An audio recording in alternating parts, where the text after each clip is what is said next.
Hi guys, Kevin Ellis here with the Apex Racing Academy, and welcome to this track guide for Chicago in the Porsche Cup 992. So just as we come down towards turn 1 guys, obviously this is a really tough circuit, probably the toughest street circuit I think on the sim at the minute, just with the bumps and everything else like that. It's a really rough surface here, but obviously with this new car and how good it is over curbs, it does actually feel pretty decent. You shouldn't have as many issues as you might have had with the old car if you'd driven that around here. This should be a little bit more forgiving. So as we come in towards turn 1, you can see we've got this sort of yellow road markings just on the ground here, and it's as we come over the top of just near the start of that, I'm aiming to get to threshold braking just around where this sort of kink in the yellow is. So you can see we start braking here, and you can see we're near at threshold by the time we've gotten over that sort of point in the road. You see the brake input here.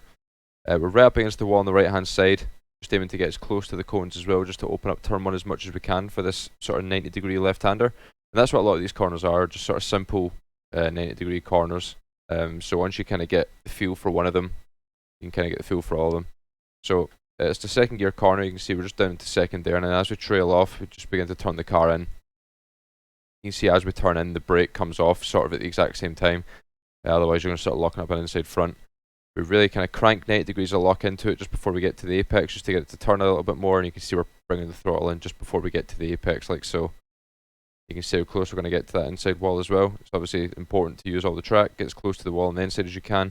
On the exit, you're going to gradually get on the power. It's kind of the rear end's kind of light here. You can see the track sort of falls away. It's negatively cambered as you get up over the yellow markings in the middle of the road. It's sort of like a rise in the road.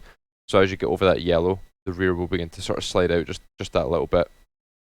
So just be careful of that. In towards turn 2, a little bit difficult. This one, there's no real brake markers up on the wall, which I wish there was.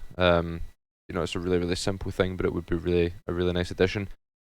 Alternatively, what we try and use is these sort of arrows on the track just up here. So from inside the car, it's still a little bit awkward to try and spot them from here, especially on a single screen. But if I play this through really slowly, you can see once the car sort of goes past and they go out of view, I'm waiting just a second before getting onto the brakes.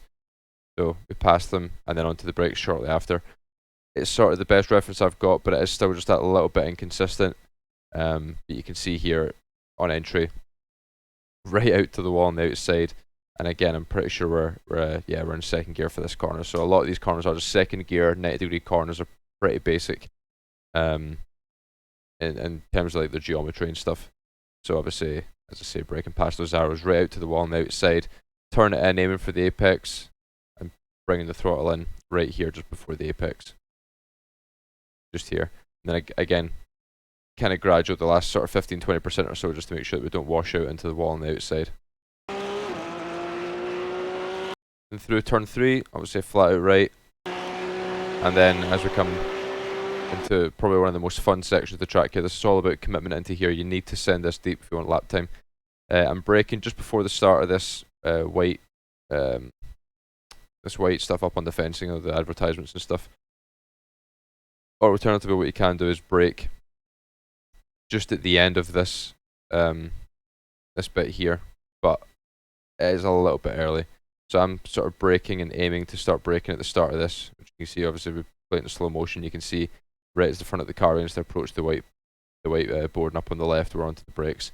Down into fourth, and as we send it in here, down into third, aim for the first apex and power through the first apex. As I say, this is all about commitment, so you do need to send it deep here, and you're going to see what happens here when we send it in. We're down into third, aiming for the inside wall, a little burst of throttle through the right so that we exit the wall on the left, and we exit in line with this wall. Obviously this wall is sort of heading away from the corner, so it allows us to open up the corner on exit, so that this corner does open up on exit. I mean, from here, it does look super tight, but it does open up on exit, so you need to send it in, obviously with that in mind, that it does open up later up in the corner, later on in the corner, sorry. And you can see we're just getting to 100% throttle for a second, and then braking just before. You can see there's a sort of black seam that runs underneath the concrete wall here.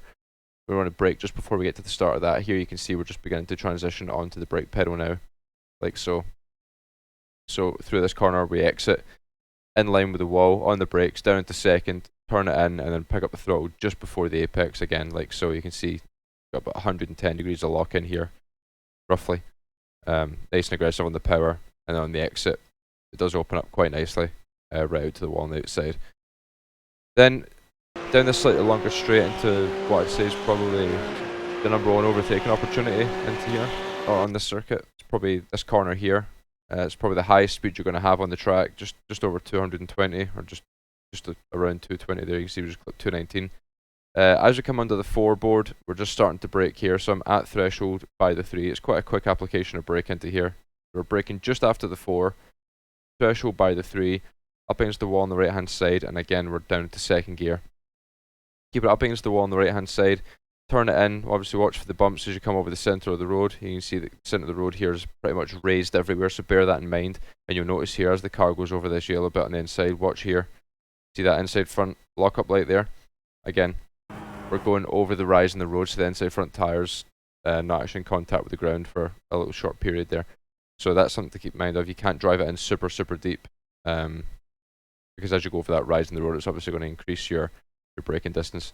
But then as we turn it in, aiming to get right at the bottom of the wall, looking right down here, picking the throttle up. This is slightly later, this one, just because it really does tighten up on exit. See here, a big load of lock. Then up into 3rd gear, up into the wall on the right hand side. Start tracking it over gently to the left, but don't get over too soon. You don't actually want to brake up against the wall on the outside. You can see we're sort of braking with a fair chunk of the car not really near the wall, and then we're gradually moving ourselves over to here. That's because on the left hand side here, somewhere around here, there's a massive bump just where the track changes in surface. There's a massive bump and it will lock up the left front almost instantaneously. So as we come up over the hill and then gradually down, we're braking just before the start of this. You see we're getting onto the brakes there, gradually loading up the front tyres and moving towards the wall on the outside. Again, down into 2nd, and I'd say this is probably one of the toughest corners in the track to get consistently correct here. This next section up here is really difficult, but also really rewarding when you do get it right. So in 2nd we turn it in, aiming for the yellow wall on the inside, and then right as we get to it, again, picking up the throttle, you can see we're bringing the throttle in just before the nose of the car gets to the wall, so it's quite an early throttle pickup. We really want to make sure that we get the car slowed down and stopped on the apex, and then we can power off, of course carrying still good mid-corner speed. On the exit, really tight to the wall on the outside, up into 3rd gear, and then into here, quick dab of brake, just to flick it in. Now in terms of when you brake, it's pretty tough to spot a reference for this, because this whole section of the wall here is obviously all Goodyear sponsorships, and you're braking somewhere around the middle of this Goodyear sponsorship. Obviously you can see the black Xfinity sign just a little bit further up here, but that is just a little bit too late. I mean, you can see we're braking way back here, so it's maybe 3 or 4 blocks before the Xfinity board starts if you want to try and use that. That's kind of how I was trying to judge it. Obviously we go past the Coca-Cola sign and then you're trying to kind of look for before you get to the black Xfinity sign. Once you flick it in, straight back onto the power again and aim for that inside wall. Really scary section of track because you need to carry big speed through here. Again, this is all about commitment. Here the ground, the surface is really bumpy, really rough through here. You can see the car bounce around a lot. Right out to the wall on the left. Then here we're just going to diamond this. So you can see we're flat out all the way through the left, and then as we're coming up to this zebra crossing up here, you can see we're lifting off the throttle almost completely out of it.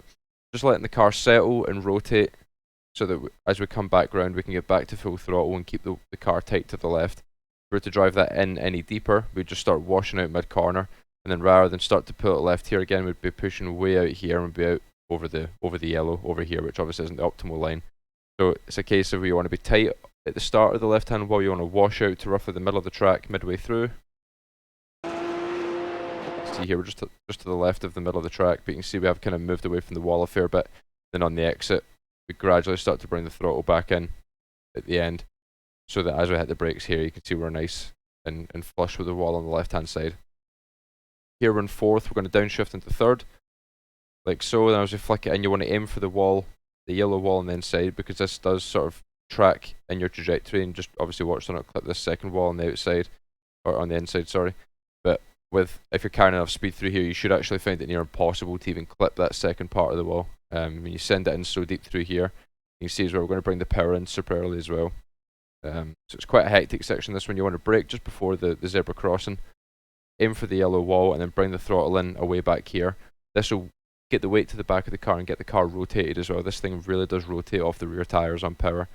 And you can see here, that's what we're doing. Bring the throttle in. You see the car's catching air. You can see it sort of bouncing around and being unsettled. Not really going where you want it to go. And then through here, you can see where it changes to an Xfinity sign. So as I'm coming through here, I'm looking up, seeing the Xfinity sign changing from whatever sign this is, and braking just at the start of the Xfinity boards on the left hand side. Down into second gear, right up against the wall, and then aim for the inside wall here. A little bit of a later throttle pickup because it does really tighten up on exit again. Here you can just see where we bring the throttle in. Right as we get to the inside wall, as the right front gets to the inside wall, we're on the power. A nice slow gradual increase, so you can see we're still not even full throttle yet, only just getting to 100% throttle as we get to the wall on the outside. And then as we come up over this hill before the final corner, I like to move to the right just so that I can sort of brake in a diagonal line and help open up the last corner. I don't really like driving completely in line with the wall the whole way down there. Then in towards the final corner, similar to turn 2, there's no real brake boards anywhere on the track, but we've got these two sort of road marks just here. As we go over the top of them, just get onto the brakes as the rear of the car comes off those arrows. Into second gear, you can see up against the wall on the left hand side, turn it in, aiming for the apex, and then bring the throttle in just before we get to the apex. You see we're just slightly wide here, but all in all we managed to get it rotated on power, just up to 100%, and then obviously watch for the wall on the exit. And then with that, you've done a very hectic lap of Chicago. So hopefully this has been informative to you guys. As always, any kind of questions that you might have, the Apex Racing Academy Discord is where you can find us. But apart from that, guys, the best of luck in your races this week, and we will see you next week.